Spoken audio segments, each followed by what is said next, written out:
19. Час новин на АТР. Ви дивитеся «Заман». Підсумки. 12 грудня, 1384-й день анексії Криму. У студії Ескандер Мамедов. Дивіться у цьому випуску. Чергові арешти. В окупованому Криму за 2 доби затримали вже другого Рустема Османова. Відібрана власність. За час анексії Криму окупанти привласнили понад 1000 об'єктів. Альтернативний варіант. В анексованому Криму хочуть створити прокремлівський меджліс. Будівництво Керченського мосту може спричинити екологічну катастрофу. Генпрокуратура проводить експертизу. У анексованому Криму знову обшук. На цей раз силовики завітали до представника забороненого в Росії меджлісу Ібраїма Османова в Ічкінському, раніше Совєтському районі. Силовики буцімто шукали наркотики, в результаті затримали сина Османова і кілька годин допитували у Сімферополі. Нині Рустем Османов вдома. Подробиці в сюжеті. О 7 ранку ФСБ та озброєний ОМОН увірвалися в оселю голови урожайненського меджлісу Ібраїма Османова. Вдома чоловіка не було. З силовиками довелося спілкуватися його дружині і синам. Ворвались, начало 8-го, минут 15, наверное, 8-го. Маски шоу, в масках все. Сначала ко мне в спальню забежали. На пол, короче, хотели положить, я говорю, нет. Потом побежали туда в спальню, там где дитё маленькое спит. Но они, правда, культурно вроде как сделали. Фонариком посветили, и все, тут дети, и завернули. Сусіди, родичі та друзі зібралися під будинком Османових. Силовики намагалися перешкодити фільмуванню їхніх дій. Идите в сторону. Туда. На ту сторону. Да, дальше. Активісти організації «Кримська солідарність» також прибули на місце подій. За їхніми даними, силовики шукали буцімто наркотики. Після обшуку затримали сина Ібраїма Османова Рустема. Я говорю, спрошу, что забирайте, скажите, что. Взял, говорю, и все, иди отсюда. Солидляр, стоящий солидляр. Ничего не предъявили, да? Да, шеф Хагайчик, солидляр. Я говорю, я брат, говорю, мне объясните, говорю, что, говорю, было, говорю. Відомо, що Рустема Османова привезли до Сімферопольського відділку поліції. Протримали його там кілька годин і відпустили. Обставини затримання і обшуку з'ясовують, зокрема, і в меджлісі. Оккупационная власть пытается представить не только террористами представителей крымских татар, но в том числе пытается показать, что задействованы в каких-то криминальных схемах, криминальных, скажем, структурах, и пытаются подбрасывать наркотики, патроны и в любое вещественное доказательство, на основании которого могут проводить репрессивные действия. Кримські активісти пов'язують дії силовиків з тим, що господар будинку, де сьогодні проходив обшук, та батько затриманого Ібраїм Османов минулого тижня у Києві взяв участь в урочистому засіданні парламенту України з нагоди 100-ї річниці Курултаю кримських татар. Ібраїм Османов є головою урожайненського меджлісу і членом Совєтського регіонального меджлісу. Росія ще торік на офіційному рівні визнала меджліс кримських татар екстремістською організацією і заборонила його діяльність, зокрема і в окупованому Криму. Реана Алієва, «Заман», АТР. У справі Володимира Балуха знову пауза. На засідання Роздольницького райсуду не прийшли начальник російського управління ФСБ по Криму Віктор Палагін та ще 2 представників спецслужби. Їх мали допитати щодо деталей обшуку у будинку Балуха. Офіційна причина наявки – відрядження. Допитали лише поліцейського, який разом із ФСБ проводив обшук, і той нібито не пам'ятає ані деталей, ані прізвищ самих представників спецслужб. Суд не обосновал в разрешении ходатайства стороны защиты о вызове и допросе генерала-лейтенанта Палагина, поскольку у нас к данному сотруднику ФСБ есть масса вопросов проведения оперативно-розыскных мероприятий, в том числе вопросы, связанные с основанием проведения обследования помещения. Днями Володимиру Балуху пред'явили чергове обвинувачення. Ніби він вдарив співробітника СІЗО.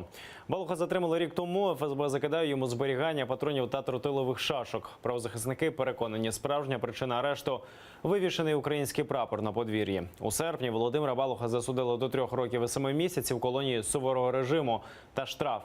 При повторному розгляді 1 грудня Балуха відправили під домашній арешт на 2 місяці. За громадянську позицію Балуху хочуть присвоїти звання Героя України. Відповідна електронна петиція розміщена на сайті глави держави. Наразі триває збір голосів. Для розгляду петиції необхідно зібрати 25 тисяч. Сейтумера Сейтумерова знову викликали на допит. Члена Кримської солідарності кілька годин допитували у так званому центрі з протидії екстремізму в Криму. Йому закидають пропаганду екстремізму буцімто за те, що на своїй сторінці у соцмережі він розмістив фотографію із мітингу забороненої в Росії організації Хізбут Тахрір, зроблено ще до анексії. Супроводжував Сейтумерова на допит кримський правозахисник Рустем Камілів. Непонятно, по какому делу. Были заданы вопросы по 3 направлениям. Кем вы являетесь в Крымской солидарности? В вашем компьютере были найдены материалы экстремистского характера. Принадлежат ли они вам? Или же это принадлежат материалы Салиеву, Сирану, который проходит по уголовному делу по статье 205.5, часть 2. Вот. Либо же это по одиночным пикетам. Было непонятно. На эти вопросы Сейтумер не давал ответов. Цьогоріч, 8 листопада, окупанти прийшли з обшуками в Бахчисарай, зокрема й до будинку Сейтумера Сейтумерова. Тоді силовики вилучили комп'ютер, його самого затримали, звинувативши у пропаганді екстремізму. У той же день щодо нього склали адміністративний протокол і оштрафували на 2000 рублів. Після сьогоднішнього допиту у центрі С Сейтумер Сейтумеров та його захисник клопотали, аби йому повернули усю вилучену техніку. Стан здоров'я Бакіра Дегерменджі критичний. Про це повідомив адвокат Едем Самедляєв. Він намагався потрапити до СІЗО, де отримують Бакіра Дегерменджі, але той не зміг вийти. Загострилася хронічна хвороба – астма. Бакіра та ще 3 кримсько-татарських громадських діячів затримали 23 листопада, буцімто за вимагання великої суми грошей в громадянина Туреччини. Сина Бакіра Дегерменджі судять у справі 26 лютого. Зараз Мустафа Дегерменджі під домашнім арештом. Его не смогли вывести, потому что он лежит под капельницей. Как удалось узнать у сокамерников, которого вывели, он уже 4-ю ночь не спит, только в сидячем положении может находиться. Я написал ряд жалоб как начальнику СИЗО, так и в медсанчасть, для того, чтобы срочно его перевели в специализированное лечебное учреждение, для того, чтобы могли ему оказать срочную медицинскую помощь, а именно ему требуется вентиляция легких. Один з обвинувачених у так званій справі 26 лютого Ескандер Кантеміров дав свідчення у суді. На засіданні підконтрольного Кремлю Сімфропольського районного суду демонстрували відеоматеріали справи. Зокрема, переглянули кадри з мітингу 26 лютого 2014 року під стінами парламенту Криму. Ескандеру Кантемірову окупанти закидають участь у масових заворушеннях. Нині він перебуває під домашнім арештом.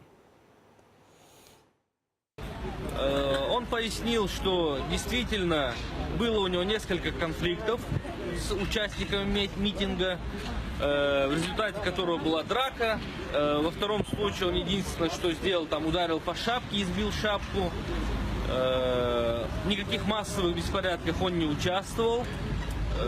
Митинг пришел поддержать крымских татар. Наступне засідання у справі 26 лютого призначили на 14 грудня. Окупанти судять виключно кримських татар за участь та організацію безладів на мітингу 26 лютого 2014-го. Тоді під стінами кримського парламенту відбулася акція прибічників анексії півострова та кримських татар, які відстоювали територіальну цілісність України. А за даними окупантів, під час мітингу загинули 2 особи і майже 80 поранені. Через нові обшуки і затримання в Криму Україна висловлює протест. Про це йдеться у повідомленні речниці МЗС України Мар'яни Беце. За її словами, окупант перетворює Автономну Республіку Крим у територію терору і безправ'я. Ми, безперечно, засуджуємо незаконні дії Російської Федерації, висловлюємо її протест. Фактично Росія, як держава-окупант, намагається перетворити Автономну Республіку Крим в територію терору і безправ'я. І, звичайно, це має бути донесено до міжнародної спільноти. Окупанти Криму домовляються з Москвою про створення альтернативного меджлісу. Про це заявив лідер кримсько-татарського народу Мустафа Джемілєв. Таким чином, окупанти Криму намагаються обійти виконання рішення Міжнародного суду ООН щодо скасування заборони на діяльність меджлісу на півострові. Як відомо, у квітні цього року Гаазький суд ухвалив рішення, згідно з яким російські окупанти повинні забезпечити дотримання прав кримських татар та дозволити діяльність меджлісу кримсько-татарського народу. По имеющейся у нас информации рассматривать способы, как бы вроде бы и удовлетворить решение Международного суда, и в то же время ничего не сделать. В частности, по отношению к Меджлису, они думают, они запрашивают Москву, а нельзя ли создать какую-то организацию, которая называлась бы Меджлис крымско-татарского народа, и тем самым, дескать, заявить о том, что они выполнили решение Международного суда. Прокуратура Криму скерувала до Міжнародного кримінального суду дані про злочин Росії в окупованому Криму. Зокрема, це стосується майна та примусове переміщення людей. Співпозивачами стали Українська Гельсінська спілка з прав людини та Регіональний центр прав людини. Українські правозахисники запевняють, ті, хто скоював злочини на півострові, постануть у Гаазі. Викрадення людей, тортури, вбивства і вимушена депортація, яку проводить окупаційна влада в Криму, призводять до колонізації півострова Росією і викорінення всього українського народу. В прокуратурі Криму кажуть, агресор насильно змінює склад населення півострова на користь російського. Щодо цього питання прокурори вже направили інформаційний лист до Міжнародного кримінального суду.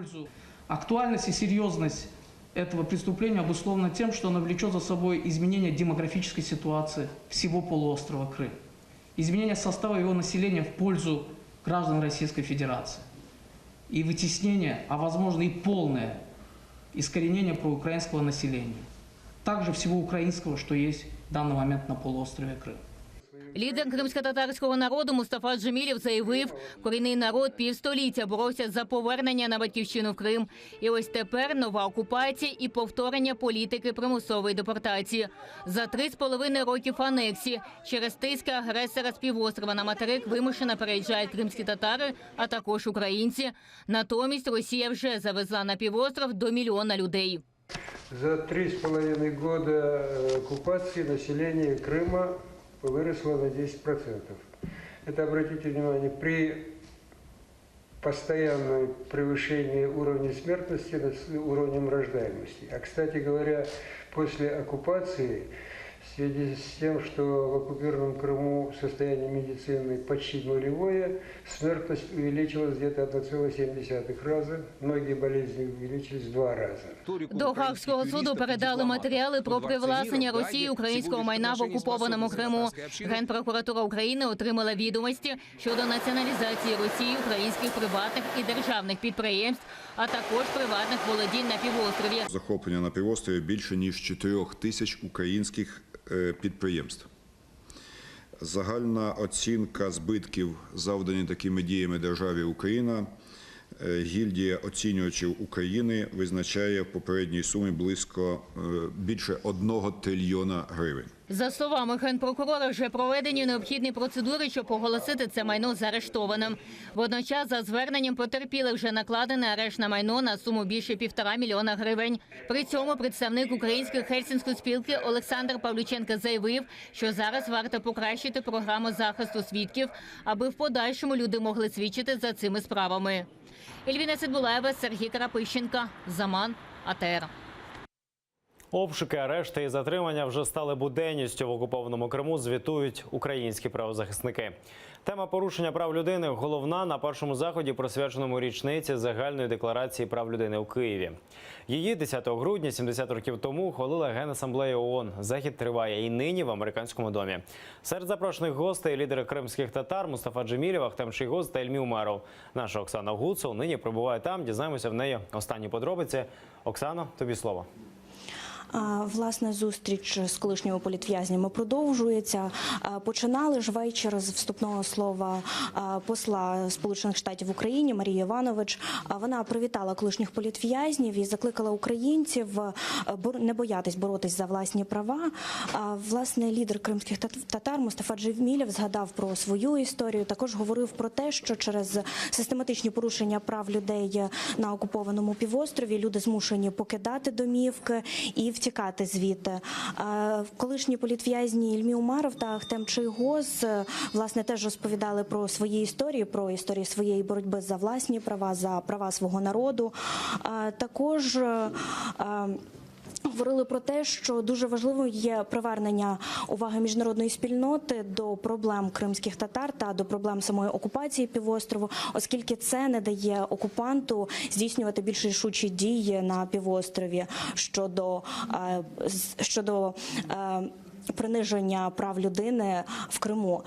Власне, нагадаю, сама зустріч проходить в рамках відзначення 70-ліття загальної декларації прав людини. Власне, прийняли її в 1948 році на Генеральній асамблеї ООН, і покликана вона зафіксувати права людини. Студія. Дякуємо. Це була Оксана Гуцул з Американського дому, де триває перший захід, присвячений річниці загальної декларації прав людини.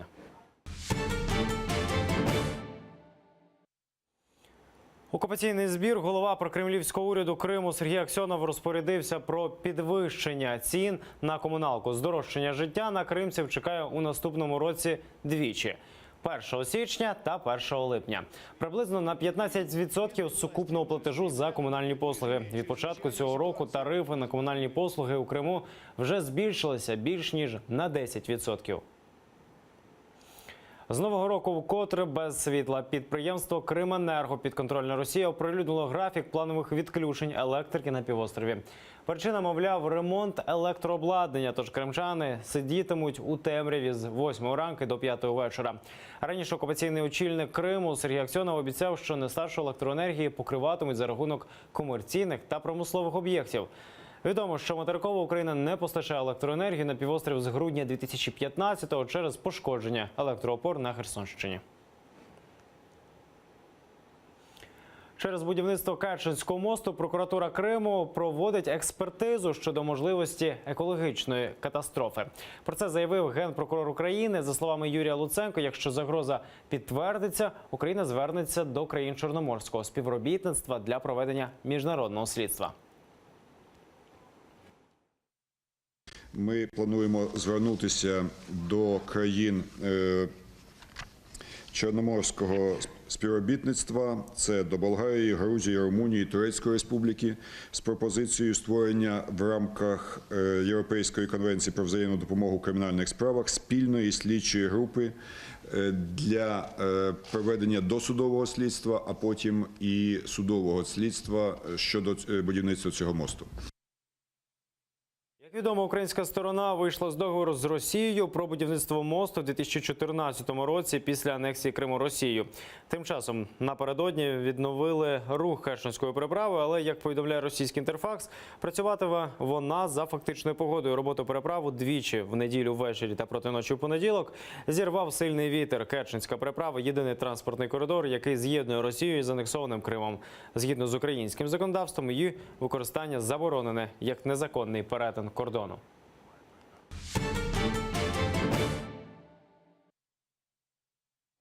Україна буде змушена скоротити транзит російського газу до ЄС через вибух на газорозподільчій станції в Австрії та в Італії. Через це запровадили надзвичайний стан. Десятки поранених. Є інформація про одного загиблого. У нашому МЗС повідомили, що українців серед постраждалих немає. Подробиці надзвичайної події у нашому міжнародному огляді. Щонайменше одна людина загинула, понад 20 поранені. Всіх постраждалих доправили з опіками в лікарні. Вибух стався на станції австрійської нафтогазової компанії ОМВ поблизу міста Baumgarten-an-der-March. Станція зайнялася, транзит газу призупинили. Пожежу локалізували. Вибух не є терактом, повідомили в поліції. Його причина – технічна. Газова станція біля Баумгартена – один з найбільших газових хабів Європи. Він перекачує газ з Росії та Норвегії і розподіляє його по всій Європі. Через вибух порушено поставки газу до Італії, Хорватії та Словенії. Подачу газу до Італії обмежено. Усіх постачальників та споживачів газу повідомлено про ситуацію. Поки що невідомо, коли поставки газу відновляться у повному обсязі. Вибух в центрі Манхеттена. Підозрюваний у спробі теракту 27-річний виходець із Бангладеш Акаїт Улах перебуває в лікарні під наглядом поліції. Він заявив, що намагався помститися за дії Ізраїлю в Газі після визнання Трампом Єрусалиму столицею єврейської держави. Також він уточнив, що натхнений ідеями ісламської держави, проте слідчі не побачили зв'язку бруклінського таксиста з терористами. Чоловік виготовив бомбу вдома і прикріпив її до себе липучкою. Інцидент стався напередодні в годину пік на території транспортного вузла Порт Аторіті, що з'єднує центральну автобусну станцію і станцію метро на Таймс-сквер. Ізраїль обстріляв сектор Гази. На пускові кнопки натиснули, кажуть, тоді, коли помітили ракету, що летіла у бік Ізраїлю. Обидві сторони вину намагаються покласти на опонента. Хвилю загострення на Близькому Сході викликало рішення Дональда Трампа, який дав вказівку перенести посольство США до Єрусалима, таким чином фактично визнавши місто столицею Ізраїлю. Це викликало протести мусульманських країн, почалися сутички з поліцією на східній частині Єрусалима. Реджеп Таїп Ердоган звернувся до Трампа із вимогою скасувати рішення і пропозицією скликати лідерів країн ісламського співробітництва до Стамбула. Екстрений саміт має розпочатися завтра. Олена Шустова, Заман, АТР. Наразі це всі новини. Аби знати більше, дивіться наступний випуск «Заман. Підсумки кримсько-татарської Шевкетом на Миколаєві» менш ніж за годину. А зараз програма «Акшами» з Любомиром Ференсом. Будьте з нами.